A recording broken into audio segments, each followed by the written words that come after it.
नमस्कार, वृत्तम मराठी दिनविशेषमध्ये आपलं स्वागत। आज 13 जून।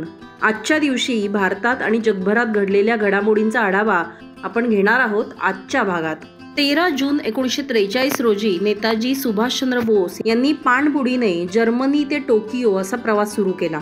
या प्रवासापूर्वी त्यांनी जर्मनीमध्ये ॲडॉल्फ हिटलरची भेट घेतली होती आणि भारतीय स्वातंत्र्य लढ्याला जर्मन पाठिंबा मिळवण्याचा प्रयत्न केला होता। भारतातून ब्रिटिश साम्राज्याचं समूळ उच्चाटन करण्यासाठी बोस यांनी जर्मनीकडे मदत मागितली होती आणि जी हिटलरनी मान्य केली होती। हिटलरने सुभाषचंद्र बोस यांना आपला मित्रदेश जपानला जाण्याचा सल्ला दिला होता। त्यानंतर नेताजी पाणबुडीतून जपानला जाण्यासाठी निघाले, त्यावेळेस त्यांच्याबरोबर कॅप्टन मुसेनबर्ग आणि नेताजी सुभाषचंद्र बोस यांचे सचिव आबिद हसन उपस्थित होते। U-181 नावाची पाणबुडी जर्मनीच्या हॅम्बुर्ग शहरातील किल बंदरातून जपानला रवाना झाली होती। बोस यांचं हे पाऊल अत्यंत धाडसी आणि अत्यंत धोकादायक होतं, कारण दुसऱ्या महायुद्धाच्या काळात अमेरिका आणि ब्रिटनसारख्या मित्र राष्ट्रांच्या पाणबुड्यांनी समुद्र भरलेला होता। जुलै 1943 मध्ये सुभाषचंद्र बोस जपानला पोहोचले। जपानला पोहोचल्यानंतर नेताजींनी भारतीय स्वातंत्र्यासाठी आपलं कार्य अधिक तीव्र केलं आणि आझाद हिंद फौजेची पुनर्रचना केली। यामध्ये त्यांना जपान सरकारचं पूर्ण सहकार्य मिळालं। त्यानंतर त्याचं मुख्यालय सिंगापूरमध्ये स्थापन करण्यात आलं। थोर क्रांतिकारक स्वातंत्र्यवीर विनायक दामोदर सावरकर यांचे थोरले बंधू गणेश दामोदर तथा बाबाराव सावरकर यांचा जन्म 13 जून 1879 रोजी झाला। बाबाराव यांनी भारतातल्या ब्रिटिश वसाहती सरकारच्या विरोधात सशस्त्र चळवळीचं नेतृत्व केलं।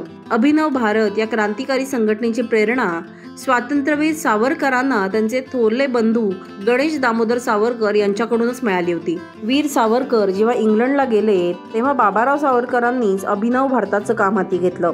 ब्रिटिश राजवटीविरुद्ध चालू असलेल्या चळवळीत भाग घेतल्याबद्दल ब्रिटिशांनी त्यांना काळ्या पाण्याची शिक्षा सुनावली।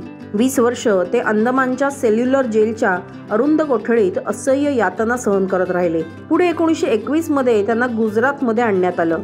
1 वर्ष साबरमती तुरुंगात ठेवल्यानंतर त्यांची सुटका झाली। सुटकेनंतर ते हिंदू राष्ट्रवादाच्या दिशेने काम करू लागले। देशाच्या स्वातंत्र्याबरोबरच फाळणीचाही प्रश्न निर्माण होऊ शकतो आणि असं होण्यापूर्वी बहुसंख्यांनी एकत्र यावं असं आवाहनही बाबाराव यांनी केलं होतं। 13 जून 1997 रोजी दिल्लीतल्या उपहार सिनेमा हॉलला लागलेल्या आगीत 59 जणांचा मृत्यू झाला होता। हे सर्व लोक एकाच दिवशी प्रदर्शित झालेला बॉर्डर चित्रपट पाहण्यासाठी सिनेमागृहात गेले होते। दक्षिण दिल्लीतल्या ग्रीन पार्कमध्ये असलेल्या या उपहार सिनेमागृहात सिनेमा बघण्यासाठी लोकांनी मोठी गर्दी केली होती। सायंकाळी 5:30च्या सुमारास ट्रान्सफॉर्मर मधल्या ठिणगीनं पेट घेतला आणि हळूहळू आग संपूर्ण सिनेमा हॉलमध्ये पसरली आणि यामध्ये 59 जणांचा जागीच मृत्यू झाला, तर या संपूर्ण अपघातात 100हून अधिक जण जखमी झाले। 13 जून 2005 रोजी प्रसिद्ध पॉप गायक मायकेल जॅक्सनला त्याच्यावरच्या लैंगिक शोषणाच्या आरोपातून निर्दोष मुक्त करण्यात आलं। 1993 मध्ये मायकेल जॅक्सनवर 13 वर्षाच्या मुलाचं लैंगिक शोषण केल्याचा आरोप करण्यात आला होता। मायकेल जॅक्सननं त्याच्या घरी एका मुलावर अत्याचार केल्याचा आरोप होता। या प्रकरणात मायकेल जॅक्सननं प्रकरण दाबण्यासाठी मुलाच्या वडिलांना $20 दशलक्ष दिल्याचं सांगितलं गेलं। त्यानंतर मायकेल जॅक्सनवर लैंगिक शोषणाचे आरोप होतच राहिले। 2002 मध्ये जॅक्सनवर लिव्हिंग विथ मायकेल जॅक्सन ही डॉक्युमेंटरी बनवली गेली। या डॉक्युमेंटरीतल्या काही दृश्यांमुळे त्याच्यावर पुन्हा एकदा लैंगिक शोषणाचे आरोप झाले। त्यानंतर त्याला अटकही करण्यात आली आणि 28 फेब्रुवारी 2005 पासून खटला सुरू झाला। त्यानंतर 13 जून 2005 रोजी मायकेल जॅक्सनला या सर्व आरोपांमधून निर्दोष मुक्त करण्यात आलं होतं।